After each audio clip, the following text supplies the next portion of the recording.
Rodrigo Duterte won because he told a story.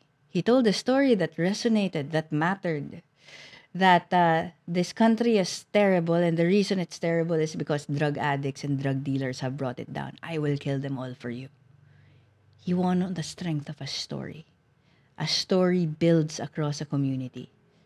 This is another story. Maybe this is a story that we can all share too. Listen up, yo. Linya Show. Listen up, yo. Linya Show. Listen up, yo. The Linya Show bumabalik every week. Parang yo-yo. Sa office, sa condo, sa FX, sa kanto. Walang pinipili, basta Pilipino. Listen up, yo. To the millions and millions of listeners around the world, welcome to the Linya Show, powered by Anima Podcasts. Ang kasama natin ngayon, a Filipina writer, trauma journalist, and former investigative reporter for Rappler, and the author of the recently launched and critically acclaimed book, Some People Need Killing, a memoir of murder in my country. Welcome back. And now in person, Miss Patricia Evangelista. Boom! I am glad to be here at salamat muli sa pag-imbita. Welcome home, Pat. I am glad to be home. Sobra. At kumusta? Kumain ka na ba? Di pa. Ini-interview mo ako. Ay, okay. Mamaya yun. Pero ito na, nakapagkape ka na ba? Kaharap natin. Ako gumawa ng kape mo, pare. Oo nga, salamat. Ano gawa mong kape? Kape. Cappuccino. Yun. Wow. Ito ba? Ito ang kape of choice mo? Maraming gatas, madaming asukal. Oh, wow. So ano ka pala? Gatas na may kape. Yes, gatas na may kape. Bakit ayaw mo ng black? Mas masarap pag matamis. Talaga? Hindi ko na-expect yun sa'yo. Ano feeling mo? Feeling ko hot americano lang. Ganyan. Ay, Yung hindi siya masaya. Talaga ba? Hindi mo malalasahan yung lasa ng kape dyan . Ang iniinom ko naman yung gatas tsaka yung asukal . Flavor lang yung kape. Cereal yan. Oo. Diba? Cereal yan. No? Pero Pat, huli tayo nag-usap November 2023. Tama? Nasa States ka ata, no? Or kung nasan ka ba, hindi ko alam. Basta nasa ibang lupalop ka ng mundo. Kalalabas lang ng book mo na Some People Need Killing. Naging paano ba? Medyo intense din yung usap. Na expected naman dahil intense ang topic. No? Pero, ayun, napaka malaman at enlightening nung usap for me. And tingin ko sa mga nakinig. Ang dami nakinig, Pat. Ang dami nakinig. And nanood. No? In fact, nag-viral yung video snippets natin sa TikTok. Nag-million views siya. Yun yung number. Okay. Sorry, Wala. pwede magmura dito. Pwede magmura. So, wow. Inabot natin yung TikTok and Facebook and IG. And maraming salamat sa Salamat sa interview. oras. Actually, fun yung interview. So, hindi ko in-expect na may video. Kaya, 10 minutes before, biglang, kailangan mag-makeup. Sorry. Pero wow, first time natin nagkita nun via Zoom. Pero, iba in person pala. Iba. Gusto kong sabihin na dun pa lang parang comfortable na . Iba pa rin pag in person. Salamat. So, happy Iba rin ako in na- person with you. Thank you Happy for ako having na- me again. Ayun. So, ano nagbago simula nung huling usap natin? Well, nakauwi na ako. Hindi ko alam nung panahon na yun kailan ako makakauwi, paano ako makakauwi. Kasi syempre iniisip yung repercussions nung trabaho. Pero andito na. At in about 5 days yung unang labas ko kasama ng mga tao, pakipagkwentuhan dun sa libro. So, medyo excited na medyo nag-aalinlangan. So, natin kung ano mangyari. Exciting. No? Medyo ganito rin ba pakiramdam mo? Anong compared sa trabaho mo? Nalalabas ka rin na halo rin bang excitement and pag-aalinlangan yung nararamdaman mo kapag lumalabas ka for your work? Kasi yung trabaho, alam mo ini-expect mo na you are not allowed to feel very much on the field kasi kwento ng ibang tao . Tapos wala ka sa sentro. Dapat andun ka sa likod. Dapat makuha mo yung simpatya ng mga tao, pero dapat rin hindi mo guluhin yung buhay nila. So, trabaho siya na parang ang daming bola sa ere. So, wala ka masyadong oras matakot, wala ka oras masyadong mag-alinlangan. Sana lang makuha mong tama yung trabaho. Huwag ka magkamali, huwag ka makakalimot ng tanong, huwag ka mag-mispronounce, huwag ka mawala. Pag hinahanap mo yung hinahanap mo, sana hindi ka makagulo ng ibang tao, na kapitbahay. Sana tama yung kausap mo. Sana ini-expect mo na verification o storya, or for example, nung mag-i-interview ako ng vigilante, sana dumating siya. Kasi ang tagal kong hinintay. Tapos baka mawala. Nung panahon na yun, yung unang vigilante na in-interview ko, iba siyang syudad yung pinuntahan. Hindi ko rin masasabi hanggang ngayon. Pero sa loob ako ng kotse, tapos alam ko dadating siyang nakamotor sa gas station. Kasama ko photographer ko, lalaki. And ang kwento niya sa akin pagkatapos, kasi biglang hindi sumasagot. Biglang nawala. Alam ko dadating pero tumitingin ako, parang wala. So labas ako. Ang una lumabas yung photographer ko Labas ako, yosi ako, naghintay ako, dun siya dumating. Kasi akala niya na set up siya. Lalaki yung lumabas ng kotse. Expect ni babae. Nakita niya ako, okay, pwede. Siyempre, pag may pinasok ka na ganun, iisipin mo, ano yung risk? Lalo na sa ibang tao. Dala ko photographer ko. May driver. So, isipin mo, ano repercussions. Alam ko, pumatay na tong taong to Baka ako yung na-setup. Baka dinala ko yung mga tao into a setup. Then nakita ko sa sakyan, mas takot siya sa akin Kasi biglang magkukwento siya. Alam ko na mukha niya. Tapos yung knee niya nag-shake talaga. Medyo kumalma ako noon na, okay, pareho tayong medyo alanganin. Kwento na lang. So, ganun. For the job, alam mo ginagawa mo, ang takot mo lang baka hindi mo magawa ng maayos. Pero lagi kang nasa likod. Ang problema, sa akin itong book tour na to, ako'y nasa harap. Hindi ako komportable doon. Yun niya yung in-expect kong sasagutin mo. Parang, wow, yung contrast nung dalawang situation na yun. Sobrang bigat nung una, syempre. Makikipagkita ka sa vigilante. Pero palagay ko nga, mukhang mas takot ka pa dito sa, Totoo. sa pagharap sa mga tao, pagharap sa ilaw. No? Pero wow, grabe naman yung saan mo inuhugot yung tapang mo going to these meetups? Kasi parang, pero nagulat din ako na sinabi mo na yung mismong vigilante, takot din niya. Takot din Parang nagtatalaban yung takot niyo pareho. Oo. And naman hindi naman ako magkukunwari na hindi ako takot. Takot ako lagi. All the time. Every day. Am I doing it wrong? Am I fact-checking everything? Did I accidentally publish the wrong sentence? Lagi. Lagi yan. So, ano mas importante? Yung story So, lalabas ka. Lalabas ka araw-araw. And ang lagi mong maiisip, lalo na kung ganito yung trabaho mo, mas takot yung ibang tao. Yung nagkukwento sa'yo, takot. Yung ini-interview mo, takot. Yung nag-arrange ng meeting, takot. Di ka pwede magpakita ng takot. Kasi ikaw yung pumili nun Ginusto mo yan. So, and by the time andun ka na, wala ka ng takot. Andiyan ka na Ang mas nakakatakot yung 1 hour, 1 week, 1 month before that. Pag nakaupo ka na dun, wala na lahat yun. Storya na So, trabaho na. Wow. gusto ko sana magtanong kung paano ka rin nagpe-prepare. So, mas mahirap yung 1 hour before kaysa nandun ka na. Kasi pag nandun ka na, wala ka na magagawa. Wala na. Kaharap mo na. Makakahinga ka na. Hindi ka na pwede magkamali. May makina na sa utak mo Kasi ang tagal ko na itong ginagawa So, yung proseso solid na. I mean, iba-iba yung nangyayari. Every crime scene, every story, every body, every interview. Pero alam mo mag-respond in every situation. Kasi nakita mo na At alam mo rin kung paano gumalaw na mabilis. At least yung utak mo, alam gumalaw na mabilis. Sanay ka na i-clear lahat. Paano yung before that? Kasi yung before that, iisipin mo lahat ng pwede mangyaring masama. Or mali. Or naloko ka ba? Yung mga ganon. So, and I don't stop myself from doing that. Kasi kailangan mo maisip lahat yun. Lahat. Kasi kailangan bulletproof ka Yung storya, yung kasama mo, lahat. So, yun yung mahirap. Sometimes it's not even the hour before, it's the whole year before, So, ganun talaga. And then you just do it. Because you have to. So, bago mangyari, matindi yung takot. Pag hinarap mo na, kakalma ka na, Tapos mangyayari na siya. Ano nangyayari pagtapos?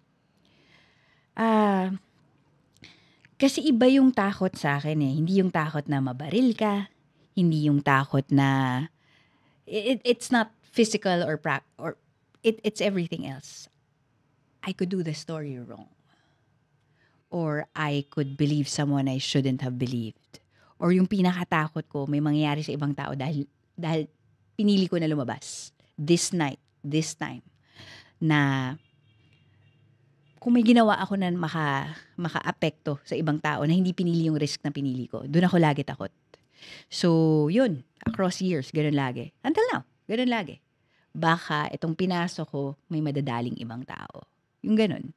So, for me, ang tamang preparasyon dyan, isipin mo lahat. Ano pwede mangyari? 'Di ba? And then, sa akin, kung if it's a risk to me, I concede ko ano pwede mangyari. And then, okay na. Pag alam ko na yung the worst possible situation, kaya ko natanggapin. And then, go na. So, tatanungin ko kung paano mo pinaghahandaan yung takot, no? Mukhang naghahanda ka. Yun. Naghahanda ka. Oo. Prepare. And, naghahanda ka sa takot sa pamamagitan ng pagiging takot. Fear is protection. I always think if I weren't afraid, then I would miss something. Yeah. And if I am afraid of being wrong, then obviously fact check, bulletproof, lahat. If I'm afraid of danger to people I know, then lahat ng strategy na posible, maprotektahan lahat ng tao, go lang. If I'm worried about yung consent, nung in-interview ko, baka mag-iba yung isip, baka masaktan, baka kung ano man, then babalik ako, tatanungin ko, gusto mo ba talaga gawin to? Sigurado ako ba sa ginagawa mo? Alam mo naman na pag sinulat ko to, hindi lang ako magbabasa, yung ibang bansa. Game ka ba sa ganyan? So lahat, the fear is a good thing. Mahirap lang because tao rin ako. So papasok yung takot sa ibang bagay. Nagbe-bleed siya into other things. So it's just taking it every day. Okay. And yun na, parang takeaway ko rin, parang kalaban din ng pagiging kampante, no? Never ako kampante. Yun yung maganda. 'Di ba? So, mahirap lang. Ayun niya. Parang na, nakikita ko, gusto ko yung, may nagagawa yung takot para maging alisto ka, maging prepared ka, hindi ka mabibigla masyado, mo. Pero, yun niya parang pag sumobra din yung takot, makikripple ka rin. Yes. Nakuha ko naman na yung yung parang hayaan mo yung sarili mong matakot. Pero may mga ginagawa ka ba para medyo lambingin yung takot? Alam yan, medyo yun siya. Oy, Chill ka lang. Chill ka lang dyan. Oh. Tinatanggap ko So, pag takot ka na, tatanungin mo sarili mo saan ka takot. Enumerate mo yan. 1 to 10. Lahat to kaya mo ba tanggapin? Ito hindi ko kaya tanggapin. O sige, so you build around it para ma-avoid yun. Ano yung pwede mo gawin para hindi mangyari yan? So, everything else, you accept.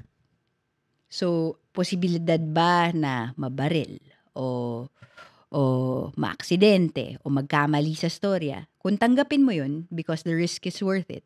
Kasi ang makukuha mo dyan, mas malinis, mas maayos na kwento na consenting yung mga kausap mo, weigh mo yan. Pag tinanggap mo na, nag-negotiate ka na sa sarili mo, okay na. Tapos na ako. Then go na. Sige.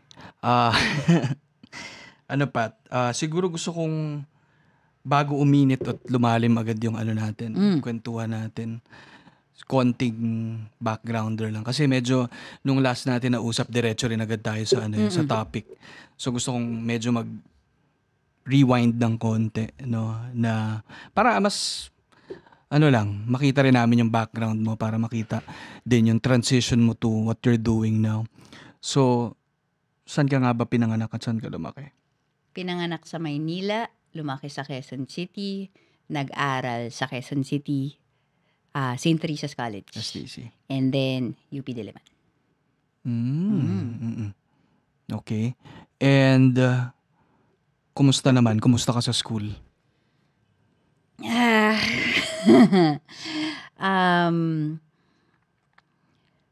Mahilig ako magbasa. So, lagi ako nahuhuli sa klase na nagbabasa sa ilalim ng table. Kasi iniisip nila pag bata ka, nagbabasa ka, matalino ka eh. Ang problema kung binabasa mo, hindi naman kung comics binabasa mo. Nahuli na ako may Archie, nahuli na ako may Nancy Drew, may Sweet Valley High. Sweet Valley Twins. Twins pala. Generasyon, Sorry. Oo, Yung iba mas ano yun? sa ate ko Mga yun. ate yun. Oo. Mga ate. And then, nag-graduate na ako to Sweet Valley High. At dahil hindi kami mayaman, mahal ang libro. So, may mga panahon na, kasi, okay naman, comfortable naman yung pamilya ko na hindi nag-aalala kung kakain kami. Pero paano yung tuition next month? I mean, alanganin yun. Hindi kaya ng pamilya ko magbayad yung yearly na tuition, quarterly yan. So, mag-aalanganin ka. So, to get a new book was a big deal talaga. So, may araw na, I must have been 7 or 8, umiiyak ako sa bahay. Kasi wala akong libro. Gusto ko lang magbasa. Mahilig ako tumakas eh. It's the book, that you run away into. So, alam naman na magulang ko eh. So, nakahanap ng 20 dyan. Nakahanap ng 30 dyan. Yung kuya ko nagbigay ng 5 piso. Kaya isang Sweet Valley. Wow. So, punta kami National Bookstore. Bili kami isa. Tagal. Pinakawalan ako. Nag-ikot-ikot ako. Tapos pag uwi ko, tapos na yung libro. Yung ride pa uwi. Tapos na. Wow. So, binasa ko ulit. Tapos binasa ko lahat ulit hanggang umabot ako dun sa bago. And then binasa ko ulit. So, the moment nagkatrabaho ako, yun. Waldas ako sa libro. And, lalo na, ito yung trabaho ko ngayon, pag nagbabasa ako, ganun pa rin. I don't read books that I have to. I read books that I want to. So, young adult, fantasy, space opera, science fiction. Ang tendency ko, dapat happy ending lagi. Kung love story, yan, kailangan magkatuluyan sila. Hindi mamamatay yung isa, hindi magbe-break yung isa. Dapat alam ko lagi. Parang pelikula, hindi rin pwedeng may namatay na aso. Hindi rin pwedeng may hindi nanalo ng gera yung good guys. So, ganun lang. So, same as when I was a kid. So, pabaliktad ka ba magbasa? Hindi. Paano malalaman kung anong mangyayari sa dulo? Check mo yung likod ng libro.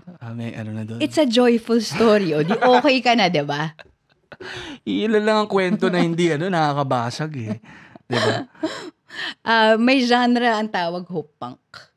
Nung panahon kasi na, I think maybe 10 years ago, film and books went dark. Yung medyo grim, Game of Thrones, for example, or House of Cards. Alam mo it's sad, it's depressing. It's called grimdark sa pop culture, 'di ba? Ang counter niya is hope punk, joy. That people win, people fall in love, there is joy. It doesn't matter what the genre is. Pag natapos mo yung libro, masaya ka na sa mundo, pwede na ako bumalik ng kalye. Okay na ako. Madaya. Diba? Nandun ka pala sa section na yun na siguradong happy ending. Oo. Second floor ng fully booked children section. Doon ako. Wow. Young adult. Sorry, young adult pala. Young adult pa naman ako eh. Naman. So parang parang hinahanap mo sa libro yung contrast nung nakikita mo sa reality. Yes. Yes. Yun yung hinga ko. Okay. Kasi kapag pati ba naman sa libro? Oo, hindi ko kaya. Pwede bang baliktad? Na sa libro yung mga hindi maganda. Tas, di bang happy ending yung reality? Walang ganun eh. Diba? So, pag mag-expect ka ng happy ending in normal life, dun papalya talaga yung mental health mo, yung emotions mo, lahat. Lalo kung journalist ka.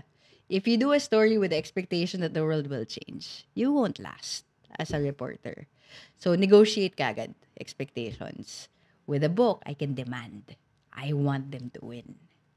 So, binabayaran ko sayang naman, di ba? Which is weird because I'm asking people to read a book that is sad and brutal and depressing. And some of yung public reviews, yung sa Goodreads, nagugulantang pa yung mga tao na, ay, bakit naman ang daming namatay? Bakit depressing? Magagawa ko yun yung totoo eh. So, but if people have great, glorious lives and they're happy and content, maybe they can afford to read about what happens on the street. I am on the street. I know what's happening. So I run away every so often so I can be in a happier world. Wow. Whew. Medyo parang so mahilig ka sa mga happy ending pero itong umikot parang nagbabasa ka ng mga libro, mahilig ka sa mga libro na maganda yung ending. Pero nung ikaw na yung pinasulat ng libro,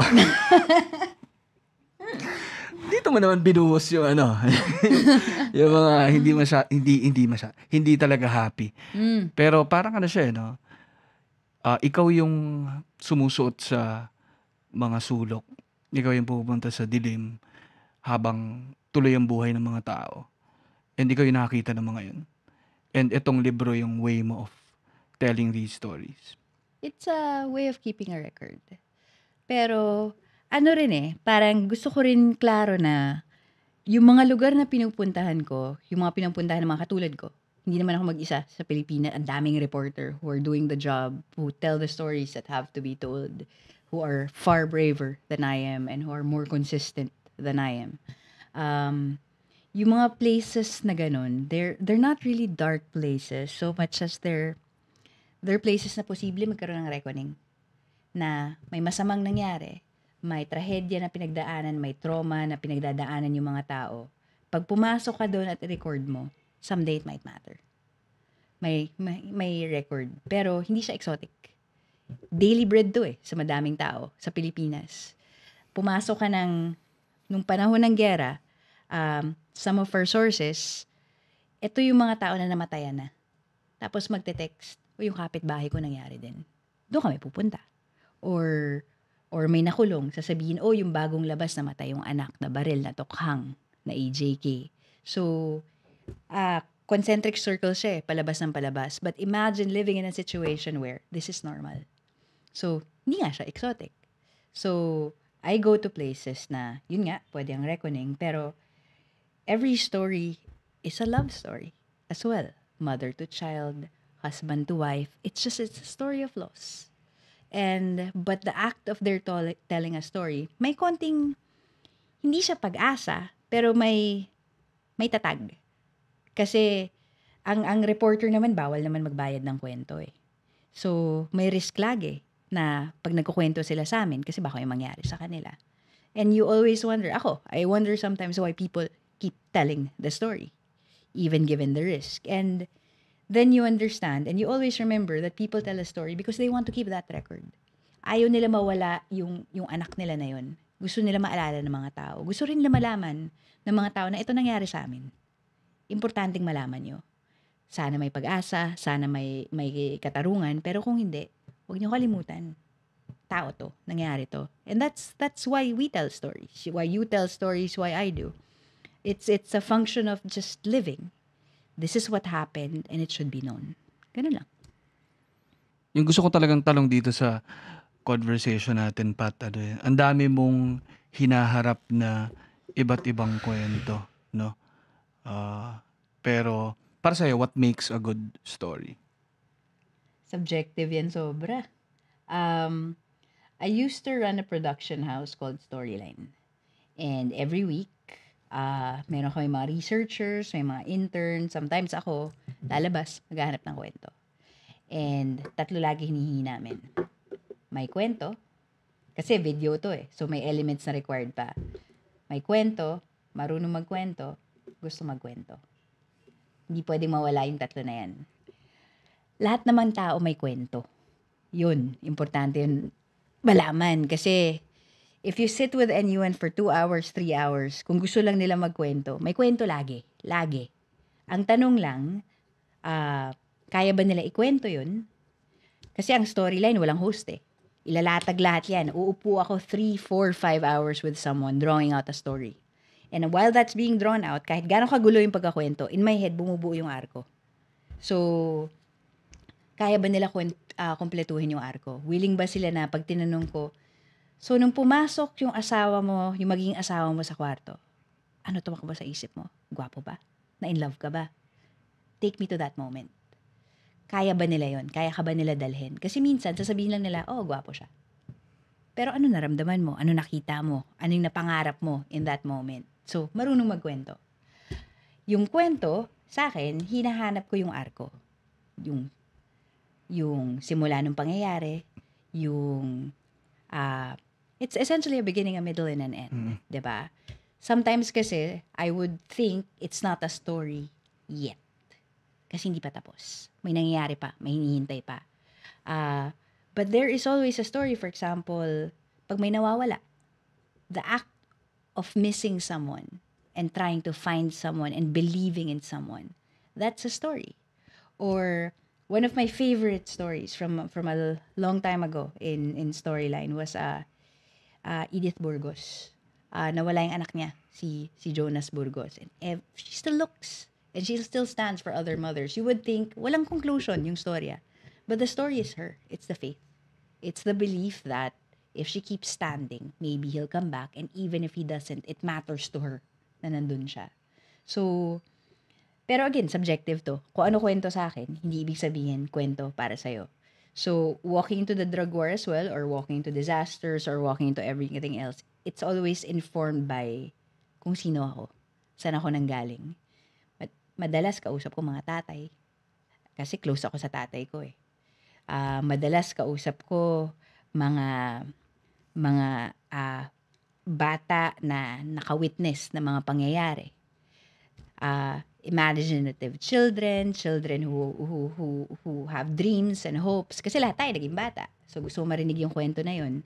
Pero what appeals to me doesn't necessarily appeal to you, for example. So I can't tell you what makes for a story. I can tell you what makes for a story for me. Ano yun eh, parang may pitik sa utak ko. Naririnig ko ng konti sa likod. Parang may nung in-interview ko yung isang vigilante, kung saan nanggaling yung title ng libro. Nung tinanong ko siya, paano ka naging mabuting tao kung pumapatay ka? At sabi niya, ma'am, may mga tao lang talaga na kailangan patayin. Pumitik na yun sa likod. Nakita ko na. So sometimes it's a gut thing, sometimes it's a moment, it's a scene, it's something. Iba-iba eh. Or sometimes, nung storyline, dahil may freedom ako na pumili kahit masaya, may kwento dati na isang mama na nagtutulak ng kariton. And wala siyang bahay, pero mahilig siya magbasa. So, ang ginagawa niya, pupunta siya ng tindahan, magbayad siyang 5 piso, bibigyan siya ng unselected na pile. Isang by the kilo yung libro. Kukunin niya yung kilo, babasahin niya isa-isa through the week. Then ibabalik niya. Kasi wala siyang tirahan. So, sa kariton, nakapatong yung mga libro, pagtapos ibabalik. Tapos sasabihin na, hindi mo ba namimiss yung libro? Hindi. Kasi malawak yung utak niya. Sky's the limit. For as long as the story's inside him, it lives. So, ganun lang. Basa lang siya ng basa. Pag may hindi siya naintindihan, babasahin niya out loud, magko-context clues siya. So, everything from an encyclopedia na letter V to Robert Ludlum to Nora Roberts, babasahin niya yan. Wala siyang pakialam. It's a story. For me, that mattered. Pahilig ako sa kwento eh. It might not be a story for someone else. Una, fan ako ng storyline. Naks naman! Na-meet na kita. Gusto ko ma-meet yung may hawak ng camera eh. Gusto mo. Gawin natin yan. Sino yan? Parang Paolo Villaluna. Galing daw. Magaling. Fan ako.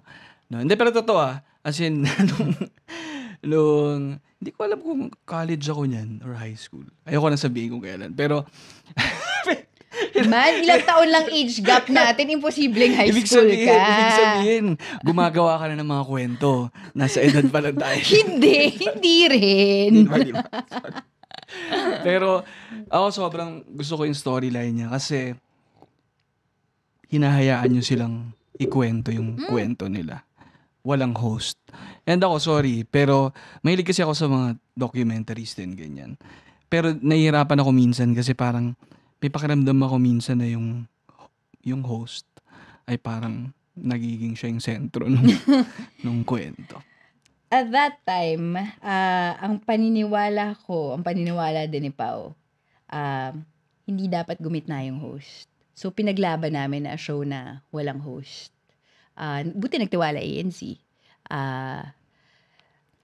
It was a very interesting challenge to pull off. Pero I think also with storyline, it's also what informed my work across the years. Ayokong nasa harap. Lagi akong likod ng camera. Kaya ang hirap nung nasa Rappler ako eh. At least in the beginning. Kasi lahat ng reporter doon kailangan humarap ng camera eh. So, natuto ako mag-shoot para wala ako sa harap. Magaling. Hmm. Magaling. Pero ngayon, lalabas ka I at know. wala kang magagawa. Wala kang magagawa. Kailangan mo harapin yung mga tao. No? So, mukhang ito na yung moment na yun. Dami ko notes, Pat, kasi, Go lang. una yung sabi mo, subjective siya. Mm. Yung kwento for you, posibleng gusto mo yung kwento na yun, not necessarily other people. Pero yung medium na ginagalawan mo, ay nagkikreate ka ng kwento na gusto mong panoorin ng iba. Mm. So parang bahagi rin ba yun syempre ng proseso mo na, okay, itong kwento na to, gusto ko, pero kailangan ding merong appeal sa mga I viewers. think feeling ko, most of the time when I'm on the field, whether disaster siya, or drug war siya, or even for storyline, that we wanted to try for hopeful stories, may confidence din ako na pag interested ako, pag nakita ko na yung arco in my head, ang trabaho ko to make it matter. So, hindi ko iibahin yung kwento para maging appealing. Feeling ko yung weight na sa akin to make it compelling. It's the way I tell the story. So, whether or not I'm successful is a completely different thing. In the same with the drug war. This is not a story that people want to hear. But I have confidence that it's important for people to know. So, the weight is on me to make it compelling. So, that's a hope. That's always the hope. Parang ibang ibang skill set to para ilabas yung, kasi sabi mo may kwento, may marunong magkwento, Gusto magkwento. may gustong magkwento. Mm. Pero meron lang kwento, hindi masyadong marunong magkwento at hindi rin gustong magkwento. Kung hindi gusto magkwento, hindi ko pwede Tapos na. kausapin. Tapos diba? And pwede mo i-convince eh. Mm-mm. Pwedeng mag-build ng relationship, magtiwala. Siyempre, yung vigilante, hindi naman haharap yan sa akin. Ma'am, pa-interview, ha? So, mahabang proseso yan. Pag feeling ko kailangan siya, and as a part of the bigger story, hanapin ko sila. Same way kung may inakusahan ka, habulin mo yung inakusahan para makuha mo yung kwento niya. Kailangan yun. Importante yun. Kahit ayaw magkwento, convince them. You have to because you have to get their side. At kung hindi, no comment. Pero at least naabot mo. With a drug war, kailangan gusto magkwento. Pag trauma, kailangan gusto magkwento. Kasi ayaw mo maging medium na ma-traumatize yung mga tao eh. Kinuha na nga lahat sa kanila, tatanggalin mo pa yung their power to refuse. Dapat merong ganon. Ang maganda, pag hindi video, kasi video ang storyline, documentary, film, lahat. You can get past marunong magkwento. Kasi hindi nahaharap ng camera, hindi kailangan articulate, kailangan lang may oras ka. Na umupo doon ng ilang oras, ilang araw, magpakwento ka lang. It just so happened na across the war, there were so many stories and so many people who wanted to tell them. And most of them can't tell a story. So, for the book, it's not so much nag-exclude ako ng mga tao. It's pinili ko yung mga tao na may relationship ako, na nasundan ko from the very beginning. Mahaba yung gere. So, yung mga willing talaga na maging bahagi ako na nanonood sa buhay nila. May birthday yung isang anak, pwede ba ako sumama? Nood lang ako. Or pwede ba ako bumisita next week? Yung ganung bagay, yung willing talaga. Kasi hindi to spot report eh. It's more than 100,000 words. So, my tendency as a reporter, gusto ko malaman lahat. Ano kinain mo kahapon? Ano suot nung anak mo nung araw na nawala siya? Yung ba yung lagi niyang suot? O nag-iba that day? Or for example, one of the young men who was part of the book, his name is Justin. DJASTIN. Akala nung nanay niya, hindi siya yung namatay kasi ang na-report sa kanya, iba yung kulay ng t-shirt. Sabi ko, bakit? Ano ba yung mga suot niyang t-shirt? Mahilig pala sa fake na Nike. So, ang dami niya, in every color. So, kampante yung nanay, nung lumabas ng bahay, iba yung t-shirt eh. Kaya okay lang, hindi siya yun. And then, nakita niya, nagpalit pala. So, the littlest details matter. Not just in proving a case, but also in understanding the person. you get the whole person. Saan mo sinisilid sa isip mo yung mga detalye na yan? Para siyang para siyang picture. Nabubuo siya konti-konti. Parang may blanco ka na page, nag-i-interview ka konti-konti, nagkakaroon ng laman. Maya-maya, gusto mo malaman ano yung kulay ng shirt eh. Gusto mo malaman kung bukas yung ilaw. Pag binubuo mo yung picture, nakokompleto each detail. It might not matter to the person who's telling the story, but if they're willing to answer, then mabubuo. Yung kamay, pag nakahulog ba yung kamay, yung baril ba nandito o nandito? Ano yung favorite niya na panoorin? Ano yung pangarap niya nung bata siya? Kailan niya huling hinalikan yung girlfriend niya? Ganong bagay. Nabubuo. Pero so magkaiba kasi feeling ko yung nung nasa storyline ka, may mga kwento ka sa Rappler na binubuo, parang conscious ka kung ano yung kwentong tinututukan mo. Dito sa Drug War, wala kang control din dun sa timeline eh. Kasi nangyayari siya, pupuntahan mo. So, paano ba? Pinipili mo rin ba yung mga kwento na tututukan mo? Or parang, paano yun? Dumadami yung kwento everyday. And nagtutuloy-tuloy. Yung iba ba, iniiwan mo? Yung iba, okay, mas dito ako magtututok. Yes. Ganun. Ang advantage ko sa Rappler kasi, simula pa lang, investigative na ako. At long form ako, mahaba ako magsulat. So, hindi ako ini-expect na daily mag-file ko ilan yung namatay, ano yung mga pangalan. Although occasionally I would do that just to understand ano yung scale ng isang gabi. Pero yung night shift kasi iba-iba kami. May mga reporter, may mga photographer, iba-iba din yung deliverable sa bawat kumpanya. So, pag gabi, punta kami crime scene, then sunod na crime scene, then sunod na crime scene. But sometimes, may kaya ko itulak. To look further, to investigate. Minsan, like I said, may pitik sa likod ng ulo ko eh. Meron eh. May kailangan ako makita pa. So, it's happened na gumalaw na yung mga tao sa sunod na crime scene, magpapaiwan ako. Kasi may isa pang witness, may isa pang pamilya. While those nights were happening, I was trying to do that for every story. Na hindi ko alam kung ano mangyayari bukas sa storya na to. I just want to get as much as I can. Pero, ang tutunan ko, pag andun ka, kunin mo lahat ng number, lahat ng pangalan. Remember everyone, pakilala ka ng maayos. Para pag tinext mo bukas, alala nila na ako yung nakaitim, na may notebook, pwede po ba ako bumalik sa lamay, sa libing, sa mga ganon. And then nakikita ko ano yung pwede sundan. And by the time nakuha ko na yun, hindi na ako nag-everyday dun sa night shift. Nawawala ako, maybe a month. Kasi sinusundan ko na yung pamilya, hinahanap ko yung police, nangungulekta akong spot report, ganon. So, yes, I choose. And I'm grateful na medyo may control ako kung ano pipiliin ko. So, conscious ka rin, kasi pwedeng hindi mo kontrolado na titigil yung isang kwento. Kunyari, hindi na mag-respond sa'yo. Ayaw na makipagkita.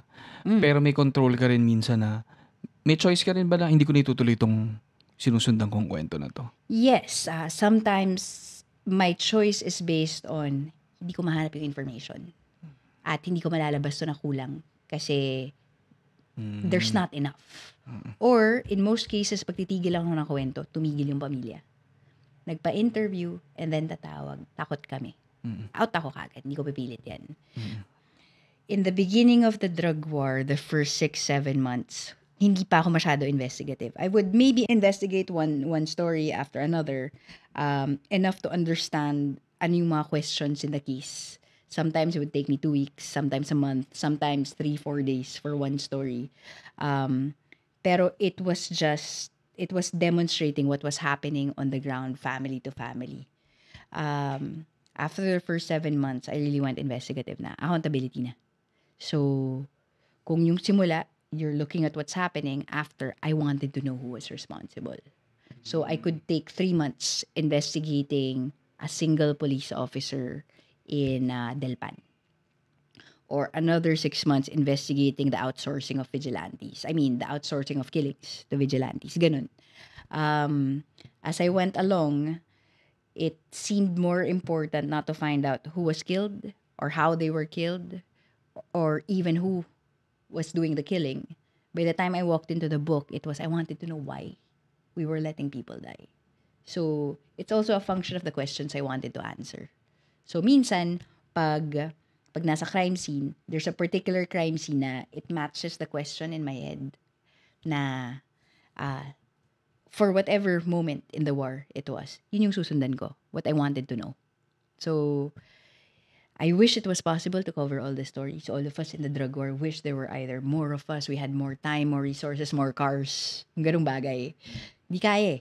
So, sa akin, instead of doing a lot and not going deep, I went deep and did very few. And yun yung mga nababasa natin dito sa... Some of them are there.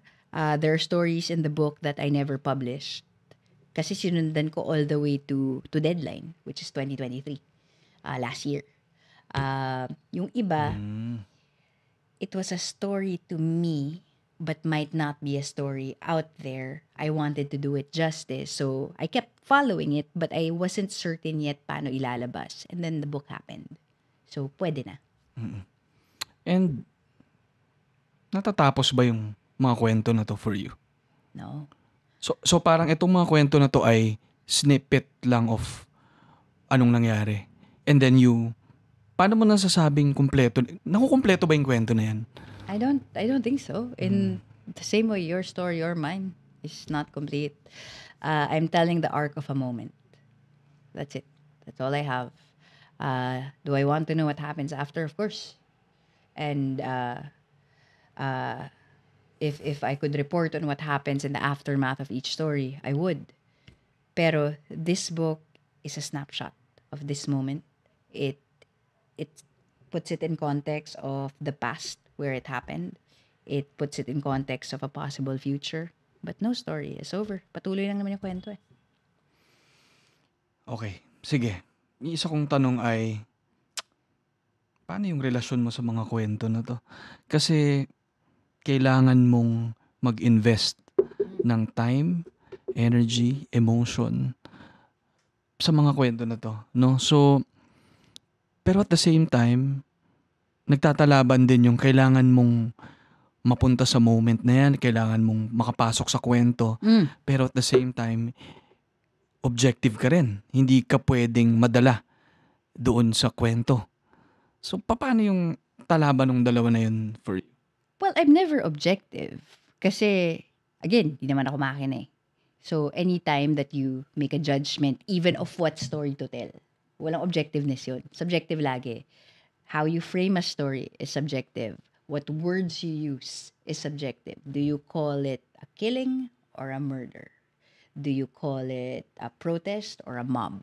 Diba? So, sa language pa lang, wala ka ng objectivity eh. Pero, if the question is about how I separate myself, tama ba? Pagkalas?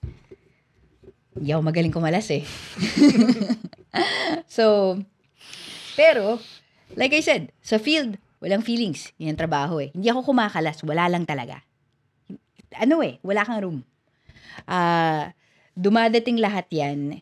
As nag-usap tayong process dun sa last interview, mahaba yung proseso. Sometimes it's mechanical. Kasi binubuo mo eh. Isasabay mo yung autopsy dun sa spot report, dun sa interview with the police, dun sa interview ng witness, yung counter affidavit. Lahat yan, ililayer mo on top of another. It's not so much objective, it's factual. Tapos, then you become subjective. Ano judgment mo with everything you've got? And then, isa-structure ko yan. I-engineer ko yung buong chapter. Kaya yan. And then you bring in the stories. If I spent the whole time of an interview and of data gathering, building the picture in my head, yun, kinukulayan ko nga. Pag upo ko sa table ko, nagawa ko na yung structure, kompleto na yung material, andyan na yung picture in front of me. Gagalaw na yung picture. Then I have to walk through it. It means that if a man dies, he has to die again and again in front of me.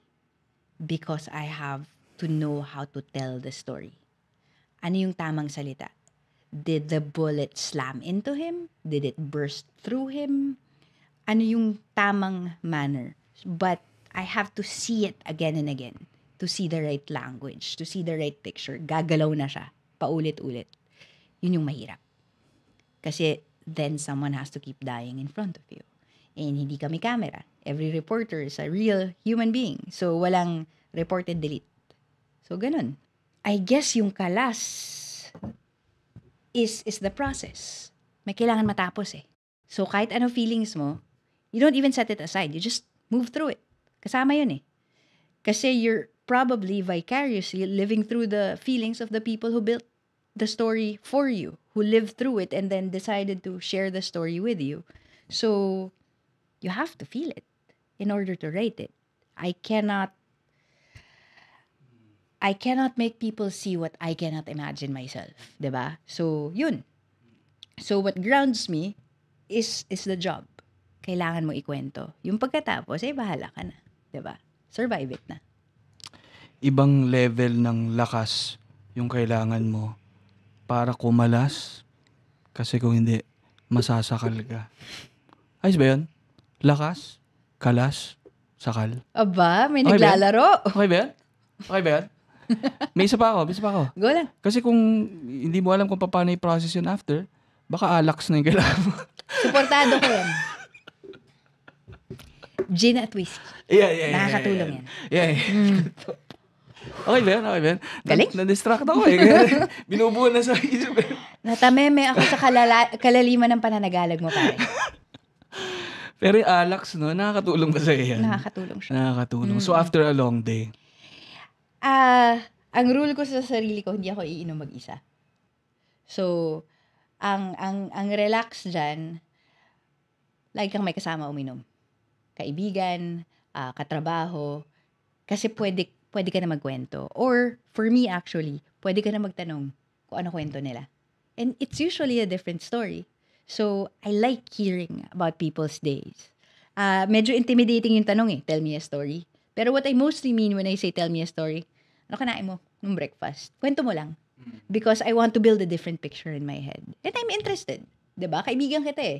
So, I want to know what happened in your day, but I like to see what you see. So, kawawa lahat ng kaibigan ko, makulit ako eh. So, but it relaxes me. Na may kasamang gin.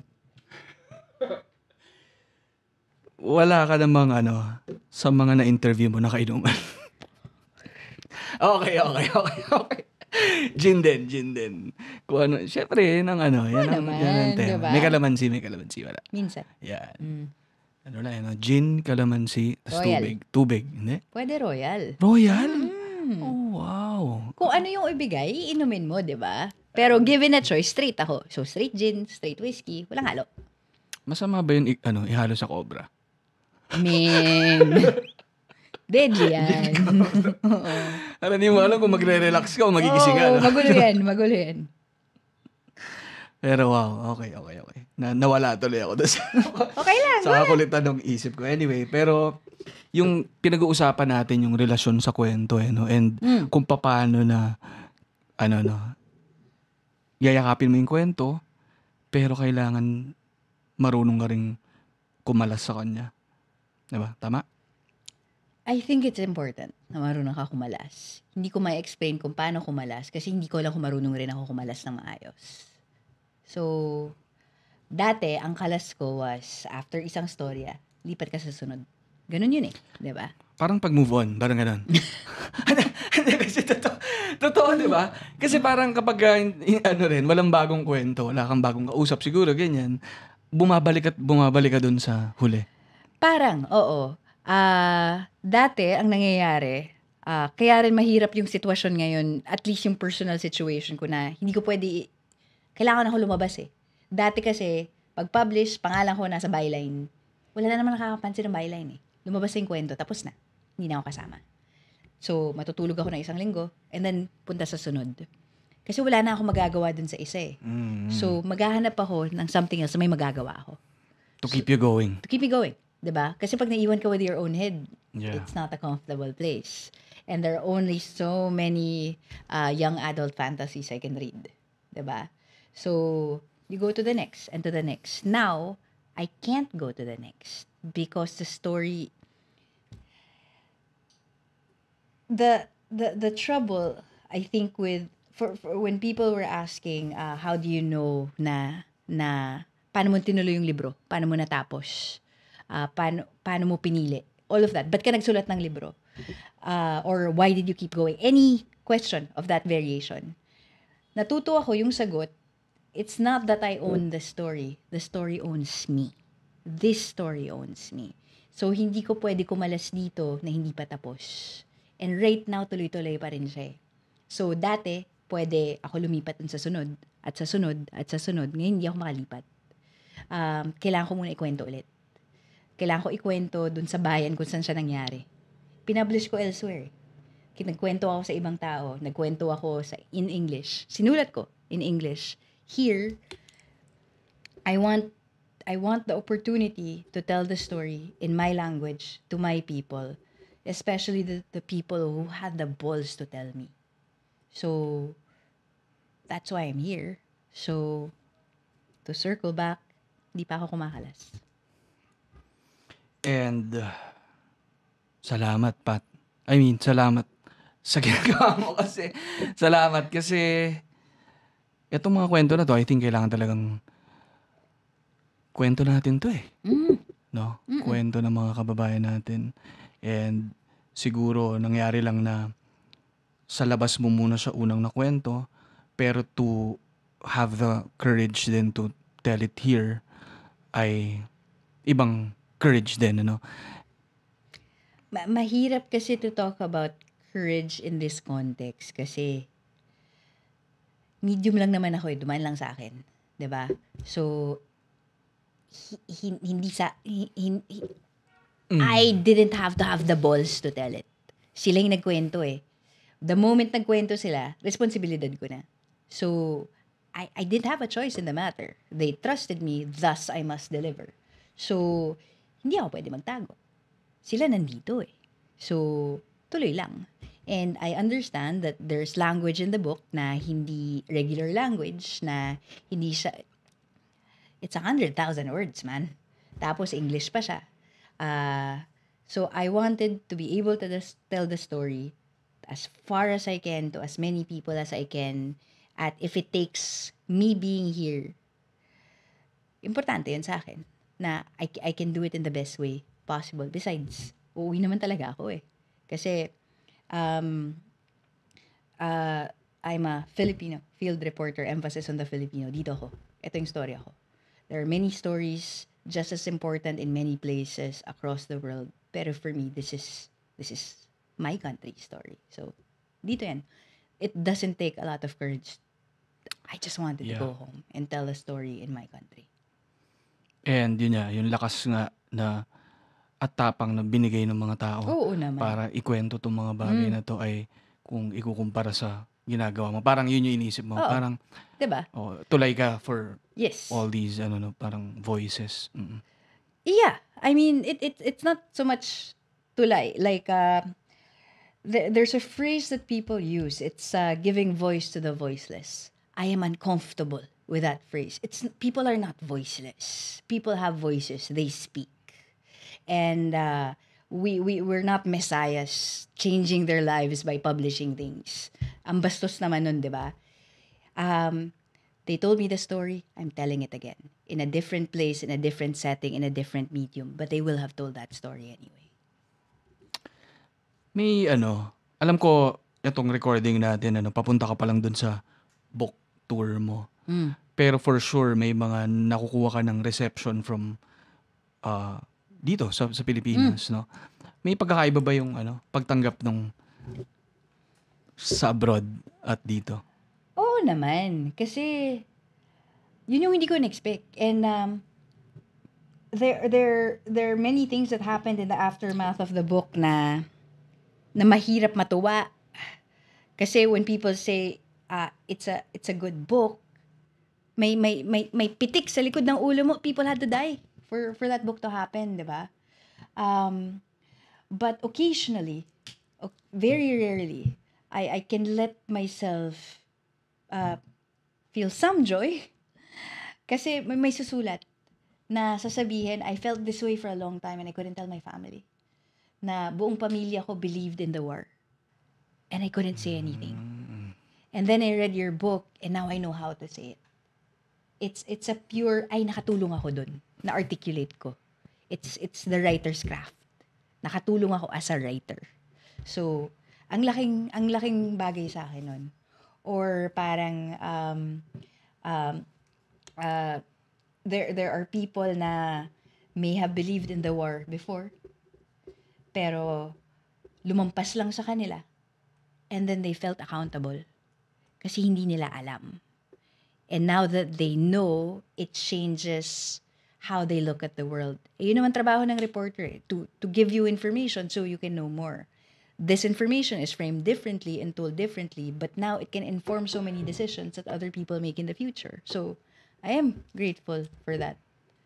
Yun lang. Or minsan may mag-i-email lang, Iha, proud kami sa'yo. Hala, iniha ako.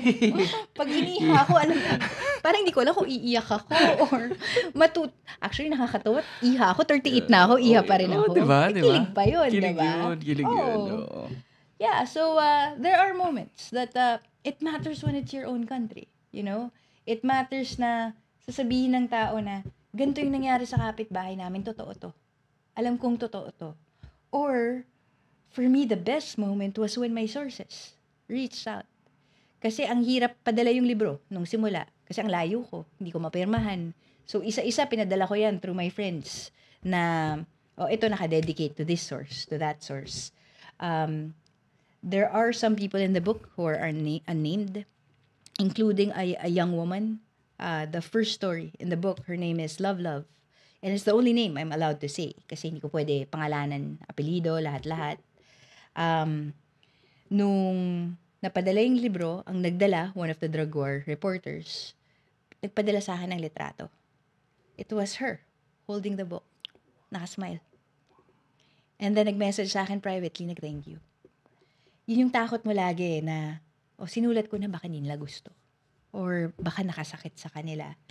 And then, nag-message after, pwede ko release daw yung litrato at sabihin na basa niya yung libro. Pero syempre, ang nirelease na yung kamay.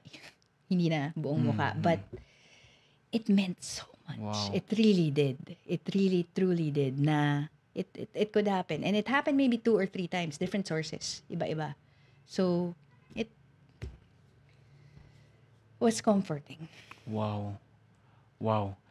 Siyempre, Pat, siguro prior to this interview, nakikita naman ng mga tao kung gaano ka well-received itong book mo, all these awards, no?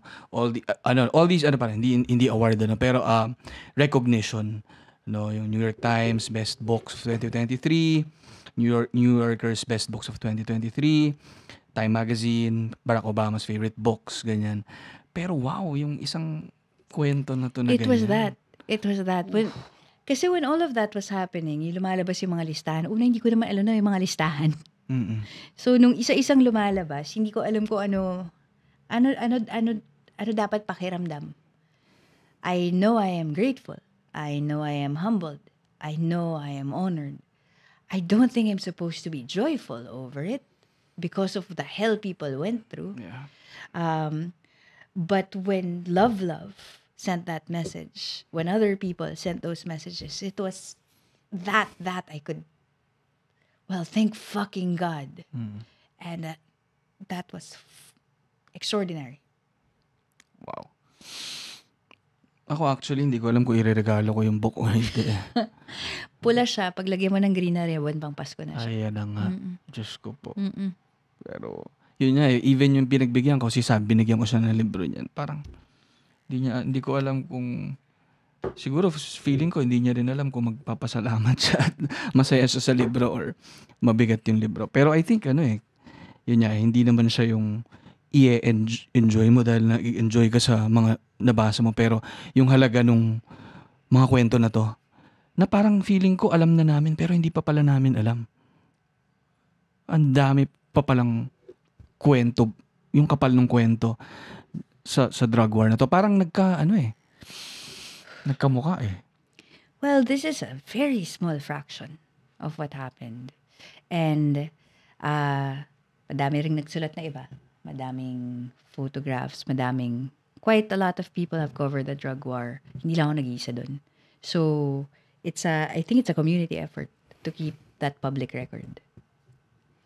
And ako, kaya napakahalaga kasi pag lalo mong pinatagal, lalong nabubura eh. I had a source who wasn't going to tell the story. May takot, di ba? And ginawa ko, tumawag ako sa Random House, sabi ko, I think we're going to lose consent. And dahil for me, hindi ko pwede ilabas ang ayaw ilabas. Lapit na namin sa publication. Sobrang lapit na talaga. Hindi mo pwede gawin yan. Pakitanggal yung chapter. Papasok na ng imprenta eh. So, tumawag ako sa ahente ko. Sabi ko, prepare mo na yung Random House. Ako papasok sa call with yung source. Intindihan ko kung bakit ayaw niya. Pero what if it's risk to life? And even if walang actual risk to life, the belief there is a risk is enough. Actually, just saying no is enough. Hindi ako ganun kung pulis yung in-interview ko, o politiko, o kung sinong celebrity. Alam mo, ginagawa mo nung kausap mo ko eh. But these people are traumatized and went through hell. Papasadahan ko pa silang isa pa, di ba? So, I was in the call with a person, and to a great applause to Random House. They were like, kung kailangan. And that was huge. Kasi, nung sinabi ko sa ahente ko, may hawak siyang whiskey. Upo siya sa sahig. But I don't know what to do. This has never happened before. And I said, but you know we can't do anything else. He goes, yeah. So he made the call. While all of that was happening, I was in the call with a source. And then she said, I just don't want other people to know. I don't want my neighbors to know what happened. Sabi ko, pero alam mong mapabasa ng buong mundo to. Sabi niya, okay lang yung mundo. Huwag lang yung makilala niya. Sabi ko, baka gusto mo nang ikwento. At kasama niya yung abogado niya sa call na yun. Sabi ng abogado, Nay, get ko naman kung takot ka. Pero kung takot ka sa mga kapitbahay mo na baka i-judge ka, baka gusto mong sabihin na sa kanila.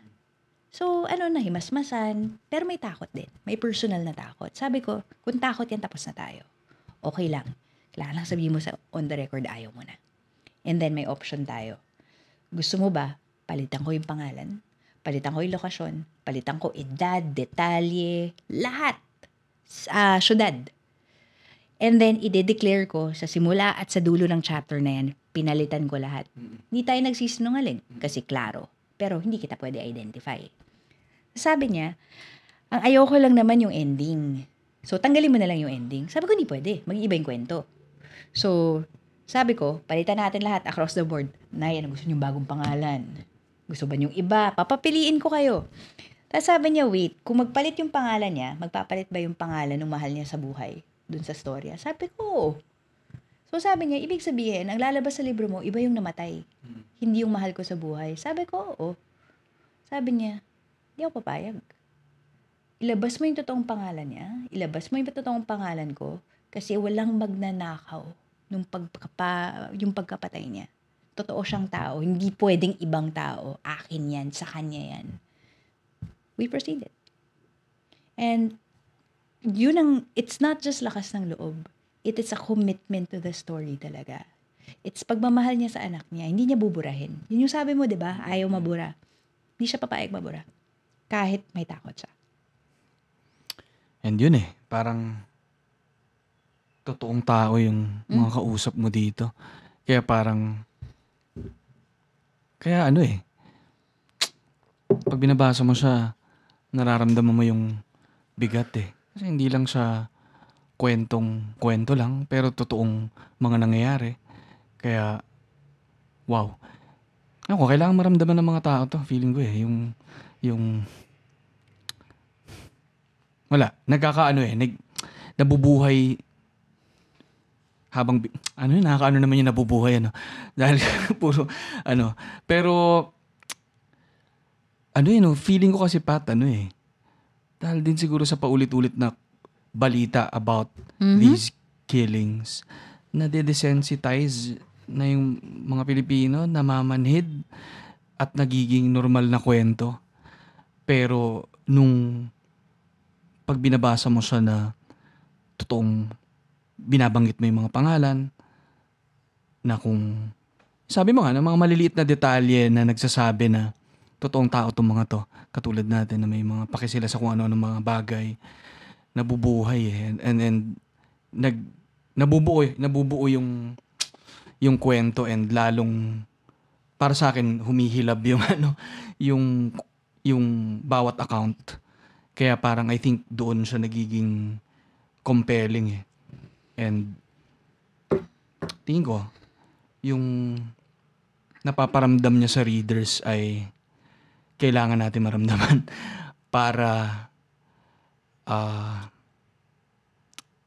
siguro yung sinasabi natin kaninang yung takot para maging ka rin, para maging alisto ka rin.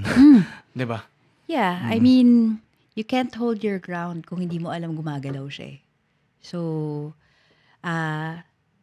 if nothing else, other than my hope na I honored the people who told the story, I don't want to make it ordinary. Yung araw-araw na patayan, hindi yun normal, hindi yun ordinary, hindi siya acceptable. Or kahit hindi araw-araw, isang patay, hindi acceptable yan eh. Yung isang nanay na nangyari to, isang pinsan, isang kapatid, isang bata na nakakita kung paano mamatay yung ibang tao. Hindi dapat normal yun. Yung trabaho namin, yung ginagawa namin, pag lumalabas naman kami, we're not hoping to see another body. We're hoping yung sunod tapos na. Hindi na mauulit. So, that's my hope for the book. That the terrible is not ordinary. Yun nangyari nung gera to kontra droga eh. Normal siya na mamatay yung mga tao. Normal siya na may presidente na magsabing patayin sila. Dapat hindi. Yun lang. Tatanong ko pa dapat yun eh. Pero sinagot mo na. Pero yun yung gusto mo ring marating nung book. Mm-hmm. Sabi nung vigilante, may mga tao na dapat patayin. Normal na yun eh, nung panahon na yun. But, in another fashion, kung wala ka sa mundo na yun, it does seem odd to say that some people need killing. Pero that's a belief a lot of people have about certain people across the world. Whether immigration yan, whether it's about race, whether it's about drugs, madali kasi sabihin, iba tong tao eh, does not deserve the things we do. I mean, the things we deserve ourselves. So, while it is the starkest way to say it, that there are people who believe some people need killing, perhaps we want to ask ourselves, do we believe that? Of a certain sort, maybe not drug dealers, maybe not drug addicts, baka yan ang paniniwala mo for other people who do things that you don't agree with, who commit crimes that you feel are reprehensible. Should they die? Ang sa'kin, I can hold my ground there because sa akin hardline yun eh. And technically, kung journalist ka, ang paniniwala mga tao, di ba dapat objective ka? Walang pumapasok na morality or anything else. I don't know if it's morality. I just think some people should not die.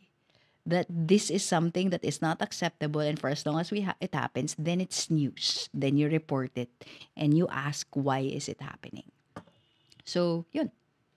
Kung mapaisip, mapatanong yung mga tao pagtas nilang basahin yung libro ay Sana. Yeah. And Pat, by the time na pinakikinggan ng listeners natin tong episode, ay nakaikot ka na sa iba't ibang part ng Pilipinas, no? Ano naging proseso mo dito? Dito sa plano mo na to na, magkwento, kausapin yung mga kababayan natin. And, yun, kumusta yung experience na dahil this is coming out, pangatlong buwan ng April mo ilalabas to. Pangatlong linggo. Right now, we are on the first week of April. In 4 days, tama ba? 5 days is going to be the first day that I'm coming out on the tour. At the moment, to situate it, a few days ago, nirelease ko na yung schedule. Nag-open na yung mga pre-registration.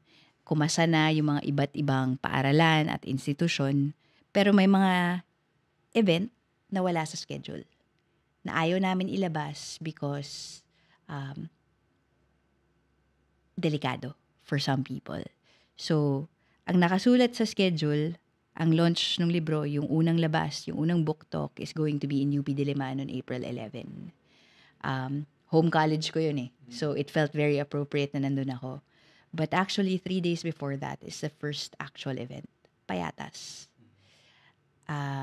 Kwentuhan siya, damayan, balik-tanawan, at andun ako para magkwento at may may mga section ng libro na itatagalog para ikwento. Pero more importantly, sila yung magkukwento. So, andyan yung mga tao na nasa libro, andyan yung mga pamilya na naulila, na gusto magkwento, at bibigyan ko sila ng kopya ng libro. Kung gusto nilang pirmahan ko, pipirmahan ko. Pero ang punto is, sa kanila yung kwento, hindi akin. So, andun lang ako para mag-gather. I thought the best way to start this off is the people who should have told this story. Wow. Ay, sana makasama ako dyan. You're welcome to come to Payatas. And wow, laging binabalik mo yung kwento dun sa sa kanila eh. No? Yun naman talaga eh. Kanila yung kwento. The difficulty for me in the book, well, all books are difficult. All writing is terrible. The process is hard. But one of the greatest difficulties for this book is something I never really did before. I had to insert myself, first person. Diba? Kailangan mo ikwento. And even if I did it kicking and screaming, ayoko talaga gawin. Get ko naman na kailangan siya gawin. Una, because someone has to lead the reader through the book. Kasi nga, it's a grim book. It's difficult to read. It's difficult to live through. And if I want people to read a book, I want them not to run away on the second page, on the third page. So, kailangan mahinga. Kailangan, they have to trust me to take them through it. So, yun yung mahirap. Nakasama ako. Pero, get ko rin na kailangan ko i-declare kung saan ako nanggaling. Na yung filter ng pag-iisip ko, the fact I'm a Filipino, a citizen, and a person who does not believe some people need killing, has to inform the writing and the reading of the book. I'm complicit. I am in this country. I saw this happen. Did I do enough? Did I tell the story right? I don't know. So that has to factor in. And the only way I could do that was to put myself in there. I think, justifiably, I write it as a citizen. May gusto kong itanong kanina na medyo bumalik din dito sa kinukwento mo. So sa pagkukwento, nagiging bahagi ka rin ng kwento. Okay. Yeah. Lahat naman eh. Even when I was doing third person, I was always part of the story because I would choose what I would see. I would choose what crime scene I would write about. And another reporter might have seen something else. I saw the color of the shoe. Diba? So it really depends kung ano yung part ng arko nung nagkukwento.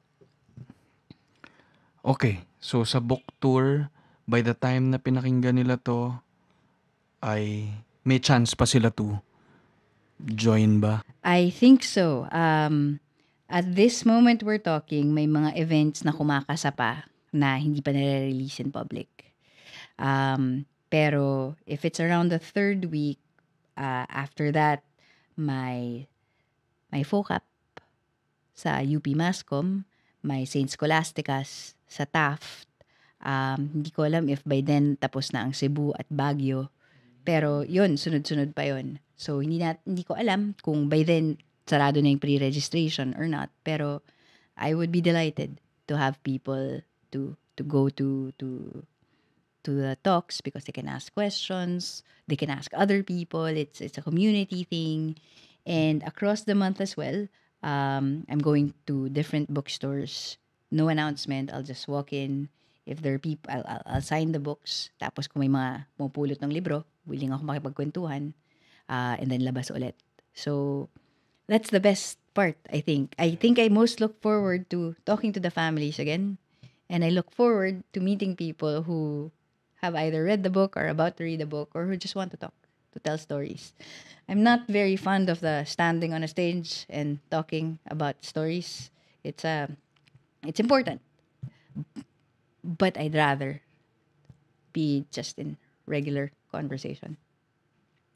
So, parang naging bahagi na rin yung ibang tao yung community sa kwento, no? Oh, absolutely. Rodrigo Duterte won because he told a story.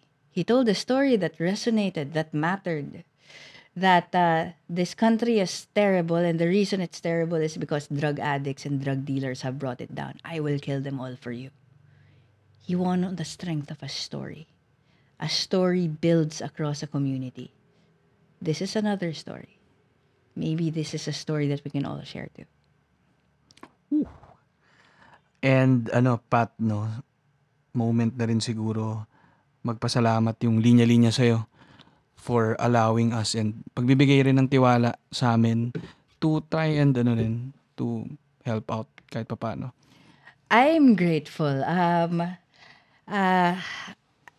I never thought I would have my name on a t-shirt, my friend. Pero it's not that. It's alam mo, I can't imagine having done this with anyone else, but mostly because you didn't blink when I said we cannot earn off this. All proceeds, at sa mga nanonood, all proceeds go to the families na naulila ng drug war. Specifically, yung mga tinutulungan of an organization I very much believe in and support. It's called Dressback. Mga kasama dyan, mga artists, mga dating drug war reporters, photographers, who believe in documentation, in the record. And what they're doing is the funds go dun sa mga naulila na bata. It's called the Paaral Fund. Kasi nung drug war, a great majority of those who were killed were men. Fathers, sons, cousins, brothers, breadwinners. So, not only do you lose those people in your lives, you also lose your future. Kasi paano nasunod? Ano mangyayari? So, I may not believe in hope, but this is a hopeful thing to do, na magkakaroon sila ng oportunidad na makapag-aral, makita kung ano pwede pa gawin. So, if you sell the t-shirts, if the may mga fundraising elements din kasi, yung mga book talk. If all of those go to scholarships to these kids, I will be absolutely grateful. It means I did something right. Thank you for the opportunity. Ako, thank you talaga sa opportunity para rumesba kami. No? Totoo, kasi yung linya-linya kasi, para nakabuild din ng community na gusto din naming maging avenue for them sa mga bagay na mahalaga sa amin na makatulong din sila. 'Di ba? And ayun, para alam nilang di sila bumibili ng fabric, pero may sinasabi yung pagsuot niyan, yung pagbili niyan, may pupuntahan. And siguro bukod dun sa diretsyong tulong niya through yung proceeds nito, na napakalaking bagay, ay space din siya to communicate. Yes, again, tuloy yung kwento.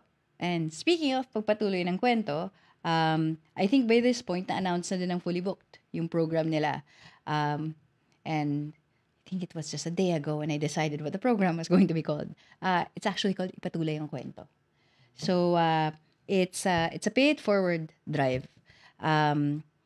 Random House donated substantial amount of books for the families. Diretso sa kanila, hardbound copies of the book. Right now, there are paperbacks all over the stores na. Pero what Fully Booked is doing in partnership with myself, kung bibili ka ng libro, if you buy a book for donation, 20% discount for both. You're also allowed to buy 200, 500, how many books you want to buy. It goes into a pool of books. And we're working with 2 NGOs who have committed na ma-deliver lahat ng libro na to to municipal libraries, to universities, to community centers, to places where the word can be passed. The story can keep going. So, at some point, we hope to be able to do a portal, or maybe at this point, buhay na yung portal. We hope to be able to do a portal on my website na susulat ka lang, hindi ko afford yung libro. May pamilya ako na gusto marinig yung kwento. May pinsan ako na gusto marinig yung kwento. Meron kaming maliit na municipal library. Baka gusto nilang tanggapin yung libro. Ito address ko, ito pangalan ko. And I hope to be able to say, huwag ka mag-alala, papadala namin yung libro. So, logistics will be care of the two organizations. But for this particular point na individuals can write na, it depends on gaano karami ang mag-donate ng libro. And by donate, sige, kuha ko isang libro para sa akin. Ito 5, ito 1, ito 10. Pamigay natin, kwento natin. So, I hope it works out. Yes, and sa mga nakikinig, no, marami tayong chance na mag-participate dito at sama-sama tayo manlaban. 'Di ba? 'Di ba? So, and Pat, yung libro, may shirt, iikot ka, yun, hoping na maging maayos lahat, no? At meron akong huling question Napasarap na tong kwento natin, Naubos ko na rin natin yung kape. Pero may isa akong huling question, no? Yun, nakita mo, nakita mo na mata sa mata, no? Siguro yung mga pinakamadidilim na, sulok ng Pilipinas sa trabaho mo. At posible, mga ibang Pilipino rin, Pero sa harap ng lahat ng nakita mo, meron kang nakikitang liwanag. And kung meron, ano yung liwanag na kinakapita mo? Na across all those places, may mga tao na may lakas ng loob pa rin sabihin kung ano yung nangyayari at sabihin ayaw namin to. It's keeping a record. And for people like me whose jobs it is to keep a record, that's where my faith lies. Pagpatuloy natin ang kwento, no? And maraming salamat sa kwentuhan na to, Pat, na iba rin. Sabi ko nga, sa mga nakikinig na hindi pa napapakinggan yung unang episode namin ni Pat via Zoom, pakinggan nyo rin sana yun. 2-part episode yun. And ito ang first na face-to-face namin. At continuation siguro ng kwento na yun. Iba rin yung pakiramdam na na magkatapat. At salamat, Pat. Maraming salamat. Pwede na tayo uminom? Ayan, gin. Tatry ko yung with Royal. Thanks, Ali. Salamat sa lahat ng nakinig, nanood. Salamat, Pat.